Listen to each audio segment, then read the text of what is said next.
अस्सलाम वालेकुम स्टूडेंट्स। जैसा कि हमने लास्ट लेक्चर के अंदर डिस्कस किया था केमिकल फार्मूला और मोलेकुलर फार्मूला के बारे में, तो आज के लेक्चर के अंदर हम देखते हैं कि एक अगर दो एटम्स आपस में रिएक्ट करते हैं तो हम उनका मॉलिक्यूलर फार्मूला या उनका केमिकल फार्मूला हम किस तरीके से लिख सकते हैं। हम कैसे उनका केमिकल फार्मूला लिखेंगे कि क्या कि क्या क्या रीज़न्स होंगी, या हम किस तरीके का हम उनका मॉलिक्यूलर फार्मूला या उनका हम केमिकल फार्मूला किस तरीके से लिखेंगे, तो आज के लेक्चर के अंदर हम देखते हैं। तो when a positive ion attract a negative ion an ionic compound is form, कि ये हमने आयनिक कंपाउंड की जब हमने फॉर्मेशन की बात की थी तो हमने कहा था कि जब पॉजिटिव और नेगेटिव आयन एक दूसरे को अट्रैक्ट करते हैं तो उनकी अट्रैक्शन की वजह से वो जो एक नया कंपाउंड बन जाता है वो एक आयनिक कंपाउंड होता है। तो फॉर एग्जांपल सोडियम क्लोराइड हो गया, मैग्नीशियम क्लोराइड हो गया, ये क्या थी, ये आयनिक कंपाउंड्स की एग्जांपल्स हैं। तो आयनिक कंपाउंड का फार्मूला लिखने के लिए हम क्रिस क्रॉस मेथड को यूज़ करते हैं। तो आज के लेक्चर के अंदर हम इसी क्रिस क्रॉस मेथड को हम जो है वो डिस्कस करेंगे।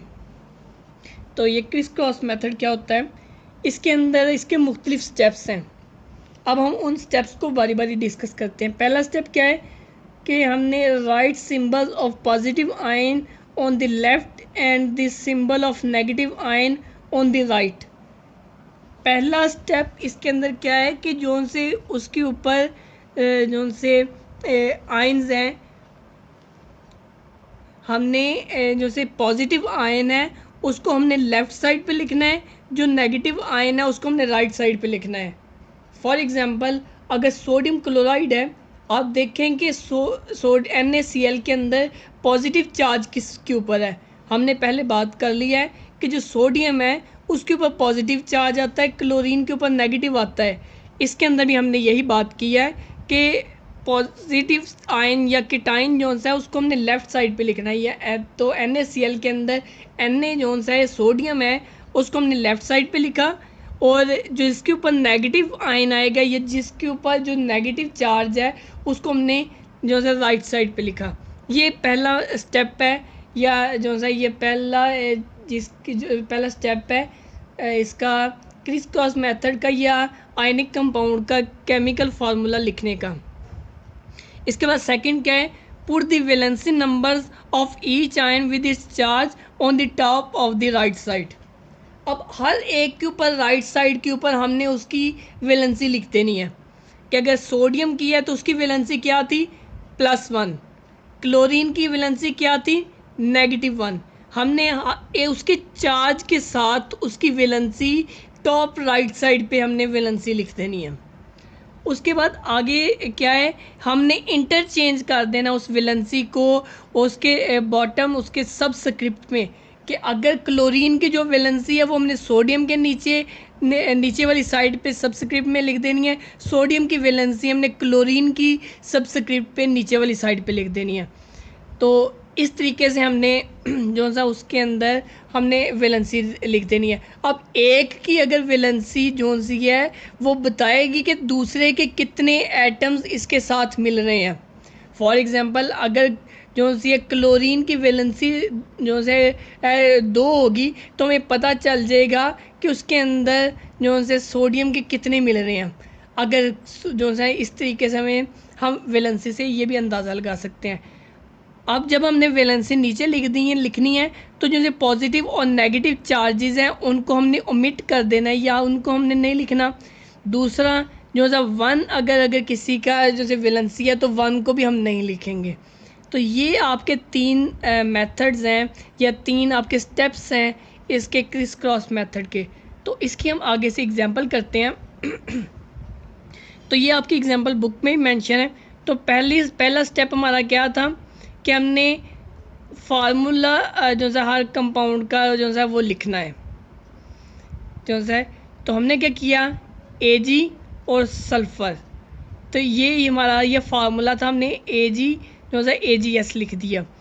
तो हमने क्या किया, अब हमने बात क्या की थी, हमने कहा था कि हर एक के ऊपर जो सी वैलेंसी है उसको हमने मेंशन करना है। तो सिल्वर की वैलेंसी 1+ है, ये हमने 1+ लिख दी। सल्फ़र की वैलेंसी 2- है, ये हमने 2- लिख दी। तो इस तरीके से हमने क्या किया, हमने उनकी वैलेंसीज उनके साथ ऊपर मेंशन कर दी। अगला स्टेप क्या था, हमने क्या कहा, हमने ये कहा कि ये जो सी वैलेंसीज है अब इनको नीचे लिखना है। इसकी जो सी वैलेंसी है ये यहाँ पे क्रिस क्रॉस होगा। क्रिस क्रॉस क्या होता है,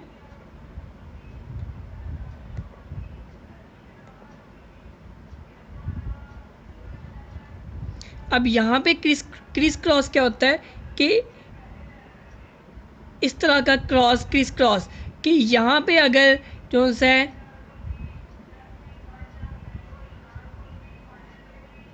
ये सिल्वर है, यहाँ पे ये सल्फ़र है, तो जो सिल्वर की यहाँ पे ऊपर वैलेंसी होगी वो यहाँ सल्फ़र के नीचे आ जाएगी। सल्फ़र के ऊपर जो वैलेंसी होगी वो यहाँ सिल्वर के नीचे आ जाएगी। तो इधर भी हमने बिल्कुल ऐसे ही किया है। सिल्वर की वैलेंसी 1 थी, सल्फ़र की वैलेंसी 2 थी। अब यहाँ पे हमने नीचे क्या किया, जो सल्फ़र की 2 वैलेंसी है उसको हमने यहाँ पे सिल्वर के नीचे लिख दिया। सिल्वर की वैलेंसी है 1+ थी, हमने कहा कि 1 को हमने ओमिट कर देना है, कि 1 को हमने नहीं लिखना। दूसरी बात हमने क्या की, हमने कहा था जो चार्जेस थे वो भी हमने मेंशन नहीं करना, तो यहाँ पे हमने चार्जेस भी मेंशन नहीं किए। इसी तरीके से अगली हम एग्जांपल लेते हैं एल्यूमिनियम की और ऑक्सीजन की। एल्यूमिनियम की वैलेंसी क्या है, 3+। ऑक्सीजन की वैलेंसी क्या है, 2+। क्रिस क्रॉस मेथड में क्या होगा कि ऊपर वाली चीज़ें नीचे इधर को आ जाएंगी और ये जो है क्रॉस उधर चला जाएगा। तो ऑक्सीजन का 2 एल्यूमिनियम के नीचे आ जाएगा, एल्यूमिनियम का 3 ऑक्सीजन के नीचे आ जाएगा। देखेंगे इस तरह क्रिस क्रॉस मेथड के अंदर ऐसे हो गया। अब इसी तरीके से मैग्नीशियम क्लोराइड के अंदर भी इसी तरीके से जो है वो क्रिस क्रॉस मेथड में हो जाएगा। तो आज के लेक्चर में इतना ही, बाकी इंशाल्लाह हम नेक्स्ट देखेंगे।